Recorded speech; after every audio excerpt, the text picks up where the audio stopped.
I held the keys to my first duplex in my hand, and for the first time in my 28 years, I felt completely free.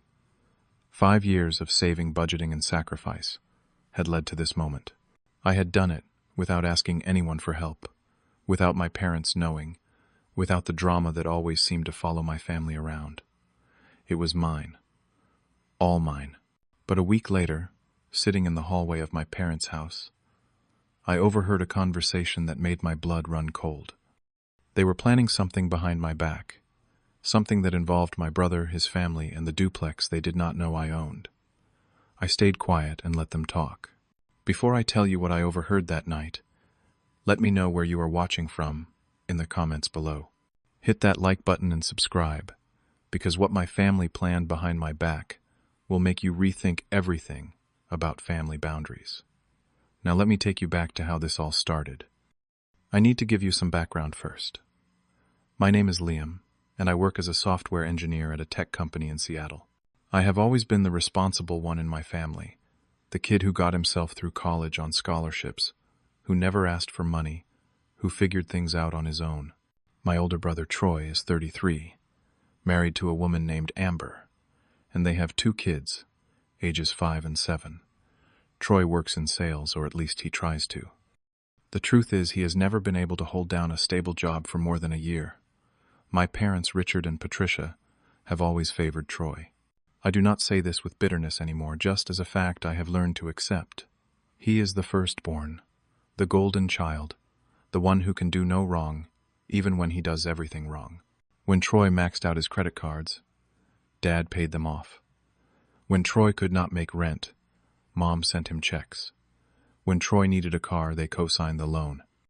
Meanwhile, I worked 2 jobs through college and graduated debt-free because I knew better than to ask. My younger sister Casey is 25, and she is the only one who really gets it. She sees how our parents operate, how they enable Troy, while expecting me to just handle everything on my own. We talk about it sometimes late at night over coffee, and she is the only one I trust with the truth about my life. For 2 years, I had been searching for the right property to invest in.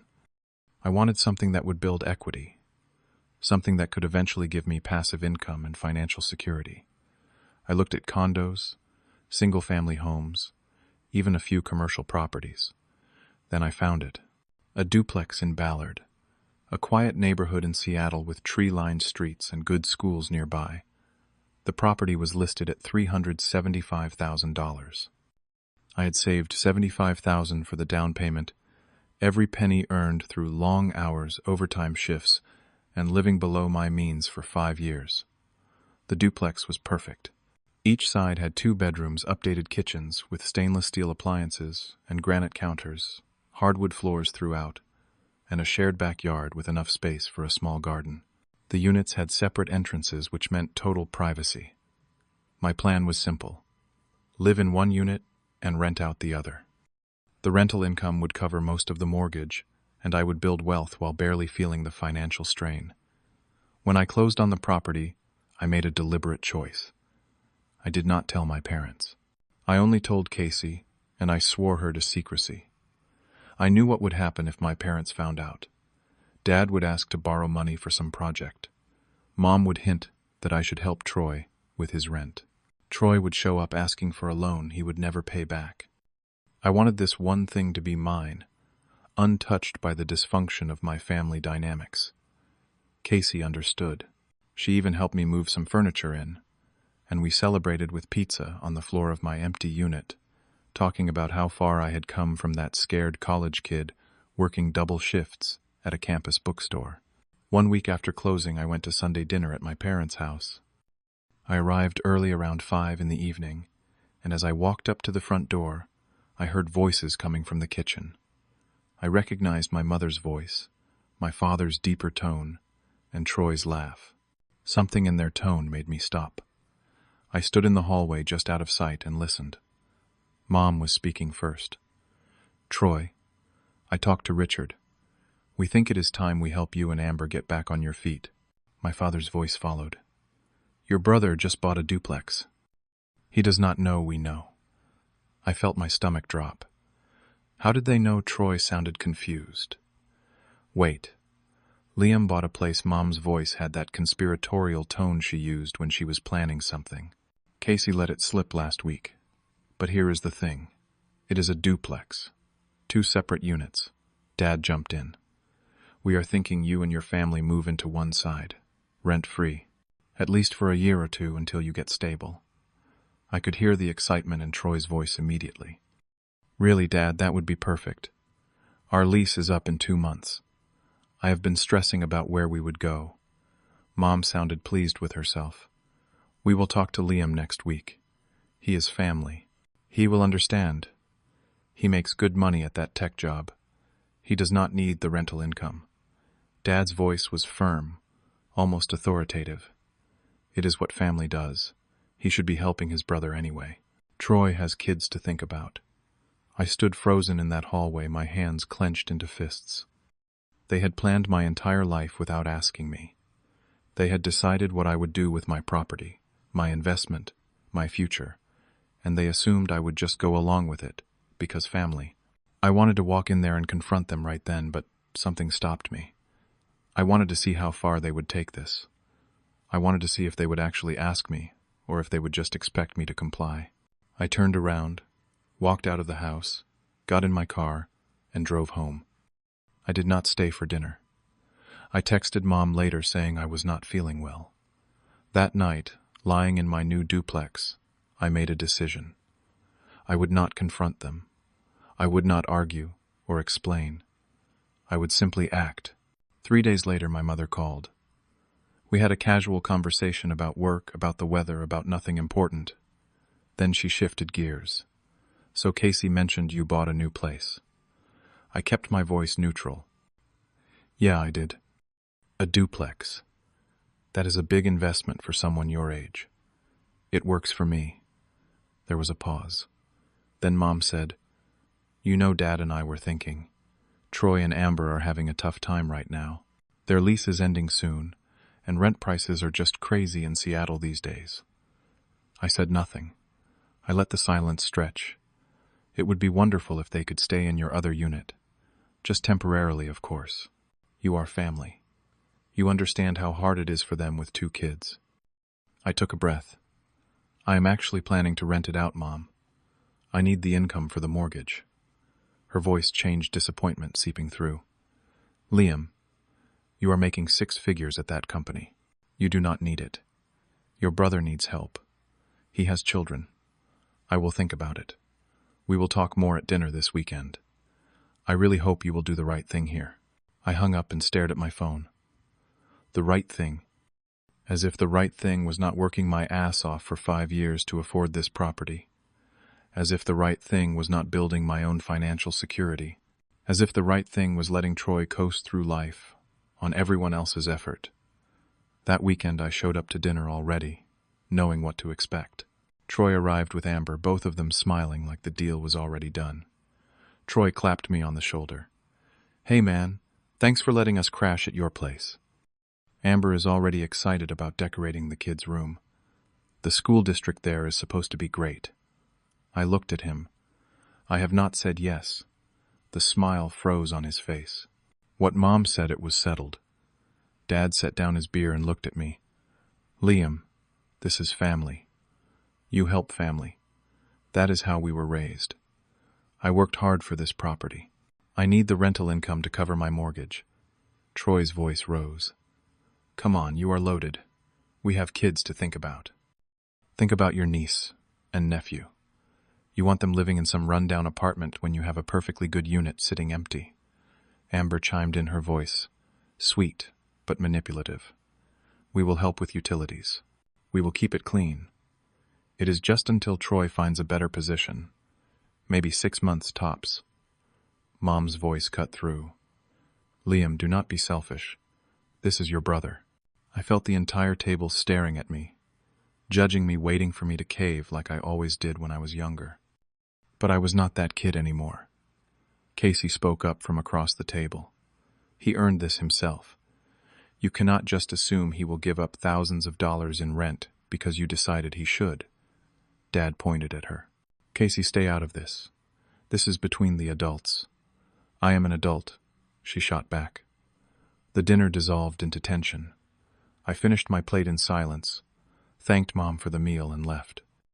I could feel their eyes on my back as I walked out, could hear the whispers, starting before I even reached my car. That night, I sat in my empty duplex and made phone calls. I contacted a property manager named Greg, who had been recommended by a colleague. I explained the situation without the family drama, just told him I needed both units rented out as soon as possible. He came by the next day, took photos, and listed both units online. The price was $1,800 per unit, which was market rate for the area. Within a week, I had 15 applications. Greg and I screened them carefully. Background checks, credit checks, employment verification, references from previous landlords. I was not taking any chances. 2 weeks later, I had my tenants. Unit A went to a young couple named Jordan and Sam, both teachers at a local elementary school. They had stable incomes, excellent credit, and glowing references. Unit B went to a professional named Marcus who worked in finance downtown. His credit score was nearly perfect, and his previous landlord said he was the best tenant they ever had. Both signed 1-year leases. Move-in was scheduled for 2 weeks out. During those 2 weeks, my phone blew up. Troy texted me constantly. "When can we come see the place? Have you talked to the landlord about getting us in? Mom says you are still thinking about it." I ignored every message. I did not block him. I just let them sit there unread. Mom called twice. I let it go to voicemail. Dad sent one text that just said, "Call me." I did not. The day my tenants moved in, I was there to hand over keys, go through the lease terms, and make sure they had everything they needed. Jordan and Sam brought in boxes of books and kitchen supplies. Marcus showed up in a moving truck with furniture that looked more expensive than everything I owned. They were good people, responsible people, people who would pay rent on time and treat the property with respect. I went home that night feeling lighter than I had in weeks. 3 weeks passed. My tenants settled in beautifully. Jordan planted flowers in the shared backyard. Marcus fixed a loose board on his front steps without even asking me. The rent checks hit my account on the 1st of the month, both of them exactly on time. My mortgage was covered with money left over. It was everything I had planned for. Then on a Saturday afternoon, I was at the grocery store picking up supplies when my phone started going crazy. 3 missed calls from Mom in 2 minutes. 4 texts from Dad. 6 texts from Troy. I almost ignored them, but something about the volume made me check. Mom's text was in all caps. "Liam, call me right now." Dad's voicemail was angry. "What the hell did you do?" Troy's text was venomous. "You are a selfish piece of shit." I paid for my groceries, loaded them in my car, and sat in the parking lot for an hour before calling Mom back.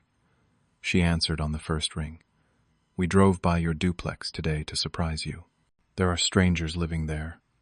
Both sides. People we do not even know." I kept my voice calm. "They are my tenants. Tenants. We had an agreement. We never had an agreement, Mom. I said I would think about it. I thought about it. I decided to rent the units out. You knew we were counting on this. Your brother has nowhere to go. His lease ends in 3 weeks. That is not my problem." Her voice cracked. "How could you do this to your brother? To your family? I am not doing anything to him. I am doing something for myself. I bought this property with my own money. I get to decide what happens with it. You are tearing this family apart. No, you are.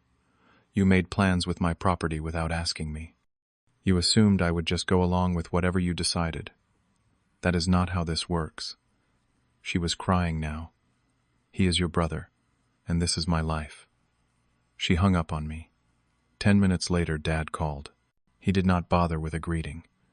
"You get those people out of there. Your brother's family needs that place. They have signed leases, legal contracts.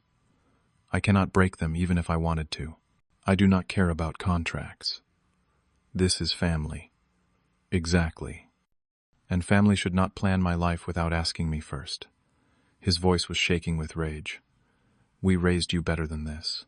We gave you everything growing up. Actually, you gave Troy everything. I paid my own way through college. I saved every penny for this duplex. I did not ask you for a dime. That is because you could handle it. Troy needs more support. And why is that my problem? I am not his parent. You are. You are cutting off your own family. No. I am setting boundaries. There is a difference. Suddenly, Troy's voice joined in. Dad must have put me on speaker. Where are we supposed to go? Our lease ends in 3 weeks. You know we cannot afford another place in Seattle. The same place everyone else goes when they need an apartment. You look for one, and you pay rent. We cannot afford Seattle rent. You know that. Then move somewhere cheaper. Find a better job. I do not know Troy. Figure it out like adults do. Amber's voice came from somewhere in the background. Tell him he is ruining his niece and nephew's lives. I felt a flash of anger. I am not responsible for your family planning or your financial decisions. You decided to have 2 kids. You decided to live beyond your means. Those were your choices, not mine. Troy's voice turned cold. You will regret this. Family does not forget. Good. Do not forget that I have boundaries, and I am not afraid to enforce them. I hung up. My hands were shaking. I sat in that parking lot for another 20 minutes, my groceries probably getting warm in the back seat, and tried to process what had just happened. Part of me felt terrible. Part of me felt guilty. But a bigger part of me felt free. Casey called an hour later. I heard. Mom called me crying. Great. Good for you, Liam. I was surprised. Really? Really? They were trying to guilt you into giving up thousands of dollars a year. They were trying to make you responsible for Troy's life. You did the right thing. I feel awful. Of course you do. But think about it this way. You are paying $1,800 per unit, right? That is $3,600 a month in rental income, $43,200 a year. If you let Troy live there for free, you would lose at least $21,600 a year. And you know Troy. He would never move out. He would expect you to fix things for free. He would treat it like his own property. You would never get him out. I had not done the math that clearly, but she was right. They will get over it, Casey said. What if they do not? Then that is their choice. You cannot set yourself on fire to keep other people warm. You worked too hard for this. For the next month, my parents and Troy did not speak to me. Not a call, not a text, nothing. Extended family started reaching out some, supporting me others, telling me I was selfish and cruel. I stayed firm. I did not apologize. I did not explain further. I just lived my life. My tenants were happy. My mortgage was covered. My savings account was growing again. I started sleeping better than I had in years. 2 months after the blow-up, I heard through Casey that Troy and Amber found an apartment in a suburb about 30 miles outside of Seattle. The rent was $1,200 a month, cheaper than Seattle, but still a stretch for their budget. Troy had finally landed a stable job at a car dealership, and Amber went back to work part-time at a dental office. They were managing barely, but they were managing. My parents slowly started thawing. Holiday dinners were still awkward, with long silences and forced small talk, but at least they were inviting me again. Troy avoided me completely. If we ended up at the same family event, he would stay on the opposite side of the room. Amber would not even look at me, but I found peace in it. I would drive home to my duplex, see my tenants coming and going, check my bank account, and see the rental income deposited like clockwork, and I would feel proud of what I had built. This was mine. I had earned it, and I had protected it. 6 months after the incident, Casey announced she was pregnant. The family gathered to celebrate, and for the first time in months, there was genuine happiness in the room. After dinner, Mom pulled me aside into the kitchen. I have been thinking a lot these past few months, she said quietly. I waited. Maybe you were right. I was genuinely surprised. About what about Troy? About all of it. She looked down at her hands. Troy got that job at the dealership. He has kept it for 5 months now, which is longer than he has held any job in years. Amber is working. They are paying their bills. They are actually doing it. I am glad to hear that. They would not have done it if we had enabled them more. If you had let them move in rent-free, Troy would have gotten comfortable. He would not have pushed himself to get a better job. Amber would not have gone back to work. They needed to struggle a little. I see that now. I did not know what to say. I am sorry we put you in that position, she continued. It was not fair to you. You worked hard for that property. It is yours. You had every right to do what you wanted with it. It was not a perfect reconciliation. The damage was still there, the hurt feelings still lingering under the surface. But it was a start. Dad remained more distant. He would nod at me during family gatherings, but rarely spoke directly to me. I understood. His pride was wounded. He had always seen himself as the patriarch who made decisions for the family, and I had rejected his authority. That was hard for him to swallow. Troy and I did not speak for over a year, but eventually, at a birthday party for one of his kids, he approached me. "Hey," he said. "Hey, the job is going well. I got promoted to senior sales associate. That is great, Troy. I mean it." He nodded. "I was angry at you for a long time. I think part of me still is. But Amber said something the other night. She said maybe we needed this. Maybe we needed to figure things out on our own. You did figure it out. That is what matters." "Yeah." He looked uncomfortable. "I do not know if we will ever be close like we were when we were kids. But I do not hate you anymore." "I never hated you," I said honestly. "I just needed to protect what I built." He nodded and walked away. It was not a Hollywood ending, not a tearful embrace, but it was real, and it was honest. Now, 2 years after buying that duplex, I look at my life, and I feel content. My tenants are still there, both of them renewed their leases. Jordan and Sam just had a baby. Marcus started dating someone, and she is over there all the time now. The rental income covers my mortgage with enough left over that I have started investing in index funds and saving for another property. Casey had her baby, a beautiful little girl who I babysit sometimes. Mom and I have coffee every few weeks and talk about normal things, not drama or family guilt. Dad still keeps his distance, but he is civil. Troy and I exchange holiday cards now, which is more than I expected. I learned something important through all of this. Saying no does not make you selfish. Setting boundaries does not make you cruel. Family love does not mean sacrificing yourself until there is nothing left. It means being honest even when honesty is uncomfortable. It means helping when you can, but not at the expense of your own future. I also learned that enabling someone is not the same as helping them. When I refused to give Troy that free apartment, I was not punishing him. I was forcing him to stand on his own feet, to take responsibility to grow up. And he did. It was hard and it was messy and there were a lot of angry phone calls and hurt feelings, but he did it. He is better for it now, even if he will never admit that to me. Sometimes the most loving thing you can do for family is let them stand on their own 2 feet, even when it is hard, even when they hate you for it. Because real love is not about comfort, it is about growth. And I finally learned that boundaries are not walls to keep people out. They are foundations to keep yourself standing. So let me ask you something. Have you ever had to set a boundary with your family that made you the bad guy? Have you ever had to choose between helping someone you love and protecting your own future? Drop your thoughts in the comments below. I would love to hear your stories. If this resonated with you, hit that like button and subscribe for more real-life stories about family boundaries and finding your own way.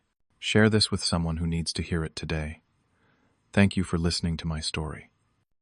I hope it reminds you that you are allowed to protect what you have worked for, even when it is hard. Take care of yourselves out there, and remember that your future matters too.